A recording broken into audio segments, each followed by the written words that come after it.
Bonjour, bienvenue sur Comment fait-on, heureux de vous retrouver pour une nouvelle recette. Aujourd'hui, je vais réaliser avec vous une petite invention, en tout cas quelque chose que j'ai mis au point. Je l'ai appelé la bouillie façon liégeoise. Pourquoi? Parce que ça ressemble au fameux yaourt de la même marque, hein, le liégeois au café, pour ne pas le citer. Je cite pas de marque, mais vous savez, on a une petite crème en dessous au café ou au chocolat d'ailleurs, et dessus on a un petit peu de crème chantilly. Et bien moi, j'ai voulu refaire à peu près la même chose, mais avec une bouillie. Alors évidemment, c'est une bouillie un petit peu particulière que j'ai mis, en tout cas que j'ai dosé plus légèrement en fécule de maïs et en sucre. Et vous allez voir, je vais rajouter deux trois petits trucs, histoire de vraiment retrouver le goût que l'on peut avoir.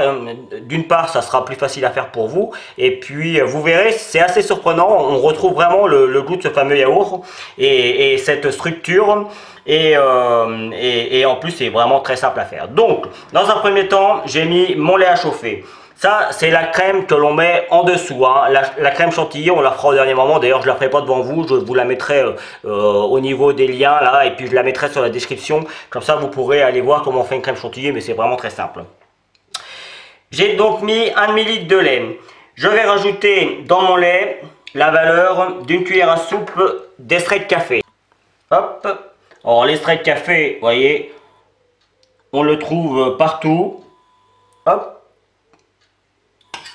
Je viens mélanger. Alors, on en met plus ou moins suivant si on aime bien le café ou si on n'aime pas trop le café. Moi, il faut que ce soit quand même... j'aime bien le café, donc il faut bien retrouver ce goût du café. Je vais rajouter la valeur d'une cuillère à café de vanille. Alors moi, c'est de la vanille en poudre. J'ai fait un petit sirop et donc du coup, je l'ai transformé en vanille liquide. Donc c'est la valeur d'une cuillère à café de vanille liquide que vous avez dans le commerce. On voit que c'est moi qui l'ai fait parce que vous voyez, le sucre a tendance à se cristalliser un petit peu. Ce que l'on n'a pas dans le commerce, simplement parce qu'eux, ils utilisent des produits chimiques pour que ça n'arrive pas. J'ai mis dans mon petit bol 25 g de sucre, 25 g de fécule de maïs, ça pourrait être de la maïzena, hein, ça marche très bien. Et puis dans ma petite cuillère, juste à côté, vous voyez, j'ai mis, alors je vais essayer de faire comme ça pour que vous voyez bien la dose. J'ai mis vraiment une toute petite, ça fait quoi? Ça fait un quart de cuillère à café de gélifiant. Alors là, c'est de l'agar-agar parce que c'est celui qui fonctionne le mieux en l'occurrence. C'est à base d'algues, hein, donc du coup tout le monde peut en manger. Il n'y a pas de souci. Et puis surtout, j'en mets un tout petit peu. Pourquoi? Parce que quand on fait de la crème, de la bouillie quand elle est encore chaude, elle se tient très bien. Par contre, quand elle refroidit, et là c'est ce qu'on veut, hein, on veut qu'elle refroidisse. Je vais baisser un peu mon feu parce que ça a tendance à aller un peu trop vite pour moi. Et nous on veut qu'elle refroidisse, et quand la bouillie refroidit, elle a tendance à rejeter un petit peu d'eau. Ce qui est tout à fait normal, hein, c'est classique avec la bouillie, mais moi justement je ne veux pas qu'elle rejette de l'eau. C'est pourquoi je rajoute un tout petit peu, mais vraiment un tout petit peu, parce que je veux garder le côté un petit peu fondant, crémeux de la crème, et je veux pas que ce soit trop gélatineux, donc j'en mets vraiment un tout petit peu. Et je le rajoute, hop, avec ma farine que je vais mélanger, enfin ma fécule de maïs, que je vais mélanger un petit peu. Voilà. Là, on a vu que j'ai baissé parce que mon lait arrivait à ébullition. Donc, c'est suffisamment chaud pour pouvoir faire un petit mélange. Vous voyez, je viens en mettre, allez, une petite partie. En fait, c'est juste pour pouvoir mélanger correctement la fécule de maïs et le sucre et le gélifiant, de façon à ce qu'il n'en reste pas dans le bol et qu'on prenne bien tout. Et on retransvase la préparation, vous voyez, il ne reste plus rien. Hop. Et c'est reparti, on remet à chauffer, et ce coup-ci, on attend que cela arrive à nouveau à ébullition, et vous allez voir, ça va épaissir tranquillement. À partir du moment où cela arrive à ébullition, je vais mettre ma lumière un petit peu plus loin parce que c'est tout blanc. À partir du moment où ça arrive à ébullition, vous voyez, on a un petit peu moins de crème sur le dessus. C'est là qu'on voit que la crème commence à cuire, et surtout elle a épaissi. voyez, là on est à ébullition. Et là c'est parti, je vais laisser mélanger pendant 2 minutes, 2 bonnes minutes, puisque après on n'y touche plus, il faut que ce soit bien cuit. Donc c'est parti pour 2 minutes et on mélange régulièrement. Alors on n'est pas obligé de mélanger comme un fou comme je fais là, mais on y va, vous voyez. Il faut toujours que ce soit en mouvement, de façon à ce que ça n'accroche pas au fond. La crème la plus compliquée est maintenant terminée, c'est vous dire si c'est simple. Donc moi personnellement, d'avoir un petit peu d'écume comme ça ne me dérange pas, mais je sais que ça ne plaira pas à tout le monde. Donc je prends une petite passoire. Alors on peut les mettre dans n'importe quel récipient, hein. Moi là j'ai pris des récipients de façon à avoir un petit peu de contenu pour que ce soit joli pour la vidéo. Mais vous voyez là je vais les mettre dans des petits, mais on pourrait aussi les mettre dans des petits verres ou dans des petits pots à yaourt. Ça marcherait très bien. Et vous voyez, là en plus je vais enlever la première peau, parce qu'il y a toujours une peau, hein, qui se forme. C'est assez classique avec la bouillie. Et là on a quelque chose de vraiment superbe. Déjà elle est jolie, elle me plaît bien à l'œil comme ça, c'est joli. Hop. Alors je vais faire pareil avec les autres. On ne remplit pas à ras-bord parce qu'il faut penser à mettre la crème chantilly par dessus. Donc on lui laisse un petit peu de place, sachant que quand on fait si on veut avoir l'aspect de ce fameux yaourt, en général c'est tout plat, hein, y a pas de... Moi je vais vous en faire un avec une petite une chantilly qui monte un petit peu en l'air, parce que c'est meilleur, plus il y a chantilly meilleur c'est. Mais je vais vous montrer aussi comment on peut faire pour faire comme un yaourt. Donc dans un premier temps, je vais les laisser refroidir pendant un petit quart d'heure à température ambiante, le temps qu'ils commencent à reprendre un petit peu. Je les mettrai au congélateur pour qu'ils soient repris tout de suite bien froids. Et puis après, je les laisserai toute la nuit au frigo et je finirai demain matin, je referai ma petite crème chantilly demain matin. Et puis devant vous, je ferai le petit décor. Alors sachez que quand ça va refroidir, il y a toujours une petite peau qui vient se poser dessus. Là encore, moi ça ne me dérange pas. Et puis quand on va mettre la crème chantilly, souvent ça remouille un petit peu la peau, donc du coup on la sent presque pas. Maintenant, si vous ne voulez pas de peau, vous pouvez toujours poser un papier film au contact. Vous savez, vous le posez sur la crème et quand vous allez enlever le papier film, vous allez avoir la peau qui va venir avec. Donc voilà, c'est une façon de faire, mais moi, je le fais comme ça et ça marche très bien. Donc là, moi, je finis mes petits pots et puis on se retrouve pour la crème chantilly.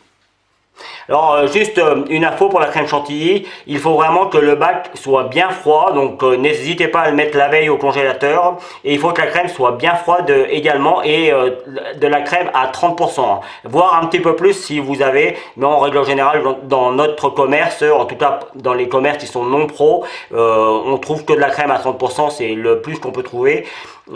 Si vous arrivez à en trouver à 40%, c'est mieux. Plus il y a de matière grasse dans une crème, plus elle est facile à monter. Mais 30% c'est bien, hein. Ne prenez surtout pas de crème liquide allégée ou quoi que ce soit, parce que vous allez essayer de la battre, ça ne montera jamais, hein. C'est normal, il faut de la matière grasse. Et qu'elle soit bien froide. Bien, environ 12 heures ont passé. Comme vous pouvez le voir, alors j'ai eu le temps de monter ma crème chantilly, hein. Je vous l'ai dit, il faut que le bac soit bien froid et la crème également, et on obtient une jolie crème, pas trop ferme non plus. Il faut qu'elle soit bien comme il faut, qu'on puisse bien la dresser, mais il ne faut pas qu'elle se transforme en crème fraîche, hein, c'est pas le but. Donc ça c'est assez facile à faire, vous allez voir. Et pour la crème, juste avant de mettre la crème chantilly dessus, vous voyez, je veux obtenir cette structure là. Voilà, je vais y arriver. Mais quand la crème redurcit un petit peu, vous voyez là il y a un petit peu de peau. Et là, vous voyez, là j'avais mis au contact, il y en a moins. Donc là, la crème elle est presque bien. Mais quand elle redurcit, vous voyez, elle a tendance à gélifier un petit peu, c'est tout à fait normal, hein. C'est le but du gélifiant que j'ai mis. Et juste avant de mettre la crème, et juste avant de servir, hein, le mieux c'est de tout préparer. Et juste avant de servir, vous redonnez un petit coup comme ça. Hop.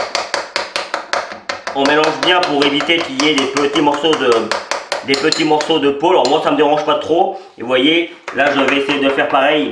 Et comme je l'avais mis au contact, là on va pas avoir de morceaux de peau. Alors c'est un petit peu plus délicat parce que évidemment j'ai pas de rebord, mais vous voyez là ça se fait tout seul et on a une structure qui est superbe. Comme si on allait déguster un yaourt du fameux nom. Évidemment, pour que ce soit propre, juste avant de verser la crème chantilly, on prend un petit sopalin et on vient nettoyer autour. Voilà. Alors là, il n'y a pas trop besoin, juste sur les bords. Et puis après, il ne nous reste plus. Alors, c'est ce que je vous disais, l'original, il serait comme ça. C'est-à-dire qu'on vient mettre la crème chantilly. Et voilà. Là, ça, c'est l'original. Alors moi, j'aime bien faire des choses un petit peu plus... j'aime bien la crème chantilly sur le coup. Donc, moi, je vais en mettre un petit peu plus, vous voyez. Déjà, pour commencer, je vais venir en mettre sur le bord comme ça. Et puis après, je vais venir le monter comme ça. Je vais faire pareil avec le petit. Après, rien ne vous empêche de mettre un petit peu de... Si vous avez du chocolat, vous savez, le chocolat fondu, vous pourriez même en faire vous-même, hein, du chocolat de la...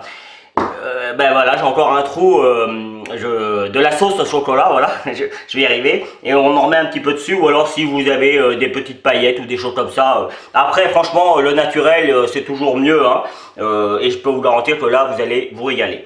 Je finis mon petit, moi, et puis je vous retrouve pour la fin de la vidéo.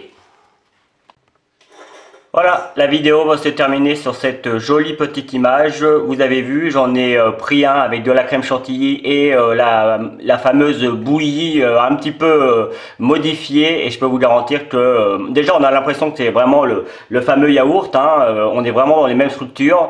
Et même au goût, vous verrez, il faut vraiment que vous essayiez, pardon.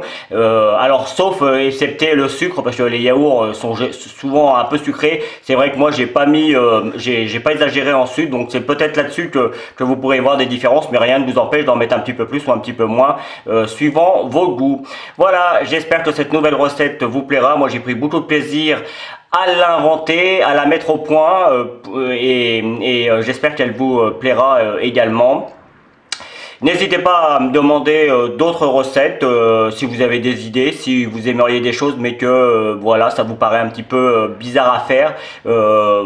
N'hésitez pas à me soumettre l'idée, j'essaierai d'en faire quelque chose. Vous avez certainement dû voir apparaître les liens qui vont vous permettre de vous abonner, les liens qui vont vous permettre d'aller sur tous mes réseaux sociaux avant et juste après. Si vous continuez encore un tout petit peu plus longtemps, ce que je vous invite à faire, vous aurez également tous les liens qui vous permettront de vous abonner à ma chaîne YouTube, celui qui va vous permettre d'aller sur mon site internet www.commentfaiton.com où vous retrouvez l'ensemble de mes recettes. Évidemment, je vous mets le lien de la crème chantilly. Alors la crème chantilly, la vidéo, c'est une ancienne, vraiment très ancienne vidéo, mais le principe reste le même. Je le fais avec le fouet, hein, avec un petit fouet à main, histoire de montrer qu'on peut le faire avec un fouet à main, mais bien évidemment, le principe reste le même avec un batteur avec un fouet, c'est bien plus facile et c'est plus rapide également. Donc là encore, n'hésitez pas, si vous voulez la recette avec le batteur, je vous la ferai également, mais vous verrez, c'est vraiment très simple. Et puis je vous donne une autre recette de crème tout aussi simple à faire que celle-ci. Voilà. Pardon, voilà, à bientôt sur Comment fait-on, je m'engouille, à bientôt sur Comment fait-on, merci pour votre fidélité, salut, et surtout c'est une crème qui reste toujours au frigo, hein, et elle se conserve pas plus de 2 jours, donc le but c'est de les faire et de les manger le jour même comme ça, ou en tout cas faire la crème la veille et de manger les crèmes le lendemain. La crème chantilly on l'a fait au dernier moment, et comme ça il n'y aura pas de souci. À bientôt sur Comment fait-on, salut. Vous pouvez vous abonner maintenant à ma chaîne YouTube, c'est ici. N'oubliez pas la petite cloche pour les notifications. Vous avez également le lien qui va vous amener sur mon site www.commentfaiton.com où vous retrouverez l'ensemble de mes recettes. Et je vous donne 2 autres recettes ici qui vous seront très utiles. À bientôt sur Comment fait-on.